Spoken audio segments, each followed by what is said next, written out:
જય Shri Krishna, good morning, welcome back to my YouTube channel. તો જો આજે ટિફિનની રેસીપી શૂટ કરી હતી, તો એનું ટિફિન પણ રેડી થઈ ગયું.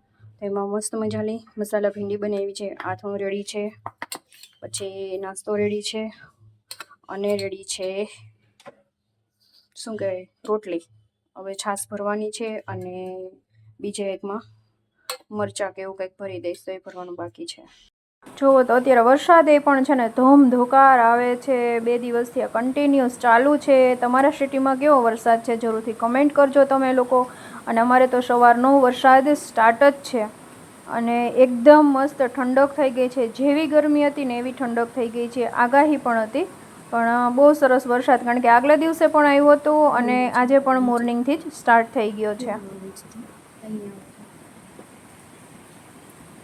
ફ્રેન્ડ્સ, આટલા પાર્સલ છે ડિસ્પેચ કરવાના છે.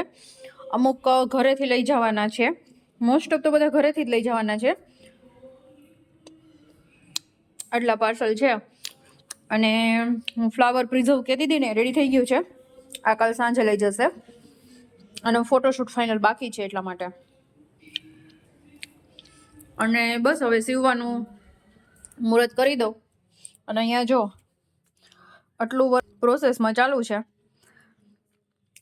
અને આ છે ને કિચન છે.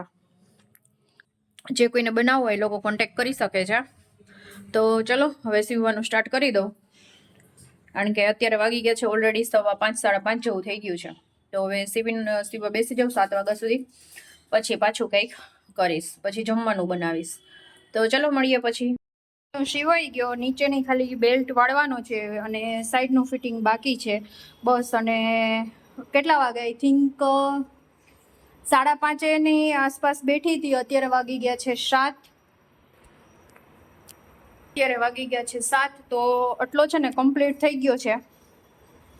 હવે ખાલી નીચેની પટ્ટી અને બસ સાઈડ પટ્ટી એટલું જ રહ્યું છે. ઉપરનો નેફો અને બધું જોઈન્ટ થઈ ગયું છે. બસ હવે ખાલી એટલી વસ્તુ રહી છે. એટલે એટલી વિચાર છે કે હવે કાલે કરીશ, કારણ કે હવે રસોઈમાં વિચારું કે શું બનાવવું છે.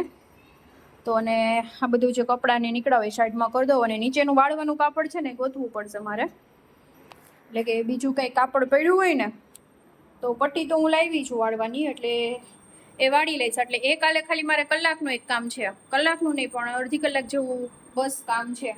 એટલે એ થઈ જાય ને. અમારે અચાનક નક્કી થયું કે પીઝા બનાવે છે. આજે વહેલા આવી ગયા એટલે પીઝા. તો અહીંયા જો છે ને ભાખરીના પીઝા બનાવીએ છીએ. અહીંયા છે ને મકઈ બોઇલ થાય છે બહુ ગરમ છે, અને અહીંયા ઓવન મારું પ્રી હીટ થાય છે. એટલે બસ 4 ભાખરી બનાવી આવી રીતે. અને એનો પૂરો વિડીયો જોતો હોય ને તો મારી કુકિંગ ચેનલ છે ને એમાં છે જ ઓલરેડી, તો એમાં વિઝિટ કરજો. ભાખરીના પીઝા બહુ ભાવે હતા. પીઝા બેઝ અહીંયા તો રેડી થઈ જ ગયા છે. એક પીઝા બેઝ રેડી થાય છે અને અહીંયા પીઝા મેં સ્ટફિંગ બધું રેડી કરી લીધું છે. હજી એક પીઝા થાય છે એટલે બની જશે. પછી આ પીઝાને મૂકીશ. ટોટલ 4 પીઝા થયા છે. આ પીઝા સોસ છે જે મેં ઘરે જ બનાવેલો છે, અને આ તો તમને અગાઉ બતાવેલું જ હતું. તો બસ હવે જોરદારની ભૂખ લાગી છે પીઝા જોઈને. તો કોને ન ભૂખ લાગે, તમને પણ મોઢામાં પાણી આવી ગયું હશે. તો બસ 8:30 થઈ ગયા. 7:30ની વળગી હતી તો 8:30 થઈ ગયા, કારણ કે બેક થતા છે ને થોડીક વાર લાગે એટલા માટે. અને વરસાદ પણ અત્યારે એની પોઝિશન છે જ, વરસાદ અત્યારે ચાલુ જ છે એવું છે. તો ચલો ચીલી ફ્લેક્સ ને એવું થોડું બધું રેડી કરી લઉં એવું છે. તો ચલો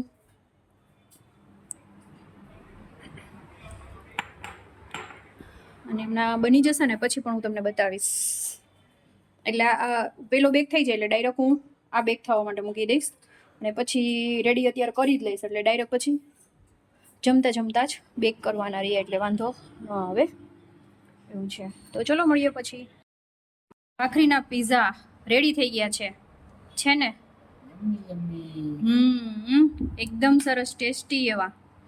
અને હવે અમને બહારના પીઝા નથી ભાવતા, ઘરના, ને એ પણ કેવા ભાખરીના જ. ભાખરીના જ પીઝા. અને બીજા પછી બને છે એ થોડુંક છે ને પેલું થઈ ગયું લાગે, જમી ગયું લાગે છે. અને સોડા પણ લઈ લીધી છે અહીંયા.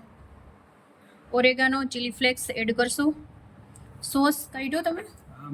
ઠીક, હા મિક્સ કરી દીધો ને. અને ઉડશે, પંખો ચાલુ થાય ને તો છે. તો આવી જાઓ બધા પિઝા ખાવા માટે. કે દિવસના ઈચ્છા હતી કા પિઝા ખાવાની. વાર જ નતો આવતો. આજે અચાનક વાર આવી ગયો. કેટલા વાગી ગયા? 8:45 થઈ ગયા. 7:30 વાગ્યાની વળગી હતી તો 8:45 થઈ ગયા. પણ આમાં છે ને બેક થતા વાર લાગે, એટલે નહીં જો ટાઈમ નથી લાગતો, પણ બેક થવામાં થોડો ટાઈમ જાય ને એટલા માટે. પણ ઘરના સરસ ટેસ્ટી લાગે. કેવા લાગ્યા તમને? કેવા લાગ્યા? મસ્ત, સુપર સુપર ડુપર. આવી જાઓ બધા પિઝા ખાવા માટે. ચલો વિડીયોને પણ અહીંયા એન્ડ કરું છું. વિડીયો ગમે તો લાઈક, શેર અને સબસ્ક્રાઇબ કરવાનું બિલકુલ ભૂલતા નહીં.